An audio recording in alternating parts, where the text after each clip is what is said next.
Hello you guys, welcome back to another episode of Food is Medicine, so let's get cooking. I'm Hannah, I'm a fourth year medical student, and actually some exciting news, my husband and I successfully couples matched, myself, family medicine, him into psychiatry, into two of our top programs in Tampa. So thank you for all the well wishes. I know I was kind of letting you guys know about that we were waiting in the past two videos, and we are just on cloud nine and we're so excited. We live in Fort Lauderdale right now, so we're going to be making the move to Tampa in a little bit for residency, so we'll bring you along that journey as well. Today, I'm actually heading to medical campus in a little bit to kind of do some residency boot camp preparations with my medical school, so this is going to be kind of a quick recipe about how to make chia pudding and kind of talking about the health benefits of chia. Since it's the morning, I usually make coffee. I already had my cup of coffee and I don't like to make another cup because it makes me super anxious. So I'm not gonna make tea because I'm not really feeling that in the morning. It's starting to get warm here. It's April now. Holy smokes, time is flying. But I love to put this little Spindrift. It's like a seltzer water with fresh juice in it. We're gonna put it in a little wine glass and make it festive. A nice little drink while we're cooking. And this really isn't going to be a long video at all. The previous ones I made were like 40-30 minutes. This one we're going to basically just be prepping chia pudding, and I'm going to tell you about some of the benefits of it, specifically as it pertains to this substance in chia called MUCILAGE. It's actually a soluble fiber, and it can help to promote satiety and also weight loss in people who might be struggling with their weight. There's a really cool study we're going to talk about. So that being said, grab a fun drink. If you've got seltzer, if you want to drink water, stay hydrated, coconut water, coffee, if you're watching it in the morning, tea, literally whatever you want. I love to make little drinks as I cook because I feel like it makes it festive. So cheers.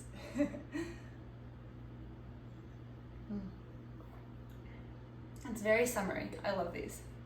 Okay, so starting off ingredient-wise, chia pudding is so easy to make. I absolutely love making this as just a way to get healthy fiber, protein, omega-3s in my breakfast, and it's super filling. And so I was kind of looking into the research behind that. Whenever I have chia pudding, I'm like, wow, I really don't eat that much of it, and I feel so full. And it's a really good thing to kind of start your morning off if you're going to be busy for a while and don't want to be hungry for more before lunch. I feel like a lot of the time I'm like waiting for lunch. I'm like, oh my gosh, I'm so hungry. My stomach starts grumbling, and chia pudding is a great way of really helping yourself to stay full. And we're going to explain kind of the science behind how that works. So ingredient-wise, super easy. We've got literally two ingredients. We've got chia seed and soy milk. You can choose your favorite type of milk, almond, coconut, cow's milk, whatever you prefer. I love soy milk. Usually it comes with less oils in it, less gums, and kind of all those things. This one has some, unfortunately. I usually get a different brand. But overall, it's pretty good. Compared to, I feel like, especially oat milk, I can get a lot of, it's really hard to find it without a lot of oils in it. So this is my favorite, soy milk. It also has a good source of protein. So kind of just quick summary about chia, things that you probably have already heard before is chia is rich in omega-3s, so it's a great source of omega-3s. They're great for your brain, for your skin, like really everything. They help to decrease inflammation and improve your mood. They're good for your cardiovascular health. Omega-3s are a great thing to have, and with the standard American diet, we tend to get more omega-6s, so chia seeds are a great way to improve omega-3s. So for example, in this package, 3 tablespoons is the serving size, so 3 tiny little tablespoons. They have 10 grams of fiber as well, and 6 grams of protein, which when you think about that, 6 grams of protein in 3 tiny little tablespoons is like nothing. So this is a great source of protein, plant-based protein, as well as fiber. We need more fiber in our diet for a healthy gut, so that's a huge thing as well. I'm sure if you've watched my previous videos, you've heard me talk about that. And then also another way of getting protein, because I want more than 6 grams of protein kind of in my breakfast, and so the soy milk can really help with that. And if you wanted to, again, I really want you to be able to take ownership of your recipes, and if you wanted to add, for example, some protein powder to this, you can totally do that as well. This is your opportunity to create what you want. So that being said, let's get opening this. And what we're going to do is we are going to put, you want to do 2 tablespoons of chia seeds to every half cup of soy milk. So in my lovely little mason jar, I'm gonna do 3 cups. It has like the measurement here, which is the equivalent of 6 half cups, which is 12 tablespoons. I'm testing my math. I haven't used math in a while. And that's basically, there's 16 tablespoons in a cup. And so we're gonna be doing 3/4 of a cup of chia seeds. Again, you can adjust it based on what you use. Make sure I'm measuring it right. There's my 3-cup line. Here it is. Okay, perfect. So like if you want to do just like a half cup, like a single serving, then you would just add 2 tablespoons of chia seeds. So we've got that filled up, okay? There's a little mason jar. And there's this really cool study that I wanted to tell you guys about. So so it is a double-blind, randomized, placebo-controlled trial. So those are like the trials you want to look for, kind of the more high-quality research, especially as it relates to food. It's really cool to be able to find those. They're very popular kind of in the pharmaceutical industry, and they're a lot of what we refer to in medicine. So there's this really cool study basically talking about mucilage, which is the soluble fiber in chia seeds, as well as other things like flax seeds, marshmallow root, aloe, licorice root. A lot of these plant substances that have this soluble fiber, it's specifically called mucilage. This is a type of fiber. And what mucilage does is it kind of is responsible for making kind of that, you know, that gelatinous substance you kind of get when you take these chia seeds, for example, and make chia pudding. And after you put them in a fluid, they kind of become a little bit more gelatinous. Same thing will happen with flaxseed. If you've ever heard of like flax eggs, when you're cooking, you take a little bit of flaxseed, put some water in it, you let it sit for a little bit, and it's also gonna get gelatinous, and you're kind of making a flax egg, for example. So it's kind of like a substitute, like a plant-based substitute for an egg. So this is like what's behind this, the science behind this is actually mucilage. And I was looking into it. This study is so cool. And basically what they did is they were assessing how mucilage can help with weight loss. So they used patients that were overweight and then also had moderate obesity. Those were the patients that they included in this trial. And they used flaxseed mucilage. So mucilage derived from flax seeds. Here we're using chia seeds, but same substance. And what they did is they used a high dose of flaxseed mucilage. They used a low dose flaxseed mucilage, and then they used a placebo, so no mucilage. And they also put the participants, all of the participants, they were trying to lose weight. They were on a 20% caloric deficit and instructed to have a balanced diet, okay? The only thing that they were changing, of course, you know, studies have all these different variances, but the only thing that they changed was, you know, who was taking mucilage, who wasn't taking mucilage, and how much mucilage. So long story short, what they found is that there is a statistically significant reduction in weight in both the patients that took a high dose of mucilage, a low dose of mucilage, compared to those who did not take mucilage. All of the participants lost weight. For example, in the high dose, so sorry if you hear my cat, she's playing over there. I'll try and get her on the camera at some point. But for the patients that had used a high dose of mucilage, this is 2 packets of high dose mucilage, you know, with meals or before meals, they lost an average of 11 pounds during this 12-week trial. The patients who had a low dose of flaxseed mucilage lost an average of 8 pounds. I converted this to pounds from kilograms, so if you see the study, it's in kilograms, I'll link that. And then those on placebo, they were also still on that same caloric deficit, same diet overall otherwise, or same kind of balanced diet as the study noted. They lost an average of 3 pounds. So you can see that. I think this is so fascinating because we talk about weight loss all the time, and obesity is such a difficult thing, especially in America with just how our lifestyle, and I really don't think it's the fault of, you know, anyone who is struggling with obesity. I think it really is a society-wide issue, and just like the way our society is structured, it makes it really, really difficult not to gain weight, honestly, and to keep a healthy weight. And we're seeing that, you know, as obesity rates increase. So it was really cool to see that, you know, they're on that same 20% caloric deficit. They're, you know, instructed to have a balanced diet, but the patients who were taking the flaxseed mucilage had a decreased or an increased, statistically significant increase in weight loss, proportional to how much the high dose had more than the low dose. So again, this is just one study, but I think it's super interesting and it's a really cool concept, kind of a proof of concept to say, you know what, it might not just be all about caloric restriction. It might be about, you know, what can we add to our diet, thinking about adding instead of subtracting, ways that we can improve our diet to make ourselves healthier overall, I think is so powerful. So anyway, that study really spoke to me. I thought it was really interesting and I wanted to share.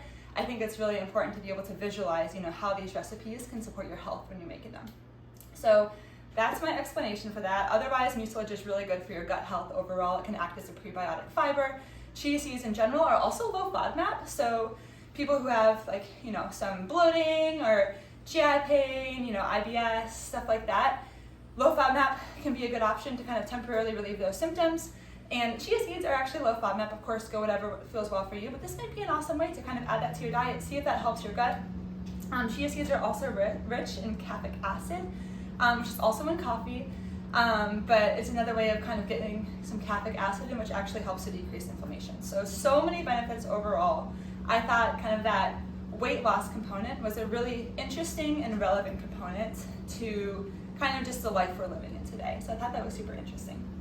So moving on to our recipe. So here is 1/2 cup, okay? I'm gonna try and aim this in well. So here's 1/2 cup, and then I'm just gonna do half of this, which is 1/4 cup. So that's gonna get us to 3/4 of our chia seeds. And hopefully you're following along with me. That's kind of my goal with all this, is you can kind of cook along with me. As you can tell, I'm not kind of rushing this process at all. This is a super easy recipe too. But then you basically can kind of cover it up.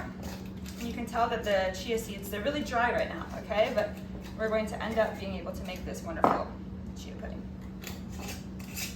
Feel free to add, if you want to add, I've added collagen before. I've actually added flax seeds to this. This is another way. I like that you can get the phytoestrogens from the flax seeds. Big phytoestrogen go. And then just, this is the fun part, so just shake it up. It's kind of fun with these mason jars. I like it. If you wanted to use like a bowl, you could do that as well, and then just kind of stir it around. But this kind of makes for a nice meal. This will last me like a few days at least. Top it with berries. We'll show you the final product in a couple of days when this is all ready. But basically, that's it. So I'm literally gonna take this, I'm gonna put it in my fridge, and then my goal is to kind of like film little updates as we go. So it might just be like me in the morning with a quick little update of how it's looking, because I just wanna show you guys the process. I also think it's really fun to kind of make this and then, you know, check in on it, kind of like it's a little project, like a little science project you have going, and seeing when your chia pudding is ready. So it's gonna continue to get a little bit gelatinous, thanks to the mucilage that you now know all about. Again, it's a fiber, it can help to promote satiety, it can improve your gut health, and in that really interesting high quality study, it was shown to really help with weight loss. And it also decreased the waist to hip ratio. So basically what that does is, waist to hip ratio is a good indicator of kind of visceral fat, central adiposity, and that's actually a very, that's an area where if you have fat in that area, that's kind of shown to increase inflammatory markers in the body. So that's a really good, if you're losing weight, that's a really good area to be losing weight. So it's interesting to see that in the patients who were also eating the mucilage, not only were they losing weight, but they were losing weight in an area that helped to decrease inflammation when they lost that visceral fat. So kind of a summary of mucilage. We're going to put this mucilage to work by shaking this up, putting it in the fridge, and then yeah, I'll check in with you guys kind of whenever I can, probably either tonight, tomorrow morning, until our lovely chia pudding is ready.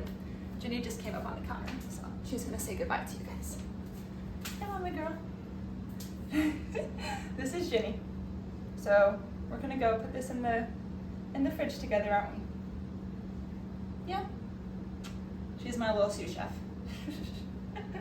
She usually makes an appearance in all the videos. So anyway, thank you so much for joining. As always, food is medicine, so let's get cooking. And we are going to tune in a little bit to see how this progresses. Thank you so much for joining me, as always. Good morning, you guys. Welcome back. It is the following morning, so it is Wednesday morning at 7 a.m. My favorite time of day. I love mornings so much. We got our coffee, and we got some berries and kiwi ready because the chia pudding is actually already ready. So I was really surprised. The past couple of times I've made it, it took a couple more days, but it's already ready. So if you use the exact same ingredients, if you use different milks, the time may vary, but for me, this soy milk and this ratio of 2 tablespoons to 1/2 cup of the soy milk that I used, it's ready. So it's ready to eat for breakfast this morning. I'm so excited. The mucilage has been hard at work. So I'm gonna bring it out of the fridge and then I just wanna show you guys what it looks like. And then I'm gonna put it in a bowl with my fruit and then we're gonna have that for breakfast. So I'm gonna show you guys some videos of that too, okay? But yeah, super excited. Here we go. It's so fun. It's so fun to be able to like look forward to like checking it in the morning. I felt like a little kid on Christmas morning. I like got out of bed and I like checked in the fridge and it looked so good. So you can see, I'm gonna bring it close so you guys can see, but it's like very, very much like pudding now. Awesome. I love how this works. It's seriously like kind of a fun little experiment, and now you know why, because the mucilage. Very excited. We have our final product. I'm going to put this in a bowl with our lovely kiwi here. Love a good kiwi. I like to show off all of the little beautiful treats. And raspberries, okay? So we're gonna put that in a bowl with probably about 1/2 cup of this. Again, it's super filling, so it's wonderful. Good source of protein, fiber, omega-3s. We're getting all the good things this morning and I'm super excited. The kiwi and raspberries are gonna be a great source of fruit in the morning, you know, vitamin C and just phytonutrients and all that. So I'm super excited. Thank you guys for joining. It was faster than expected, so I'm excited to have this morning. I wasn't sure, I was planning on having eggs, but now I'm like really excited for chia pudding. That's my favorite thing. So please enjoy. I hope yours turned out as well as mine did. Experiment with different milks if you like. My favorite is soy milk. If you want more sweetness, I used an unsweetened soy milk, so you can always add some honey or some sweetener of any sort that you prefer. The fruit for me is gonna be a nice sweetener. I don't like it super sweet. Sometimes if I am in the mood for something sweet, I'll add some honey. So whatever you prefer. Ginny's playing in the background again. She has this little crab toy with bells. So if you hear that, that's Ginny. And yeah, thank you so much for joining me. We are just gonna sit down and have this for breakfast and I will show you guys some videos of that, okay?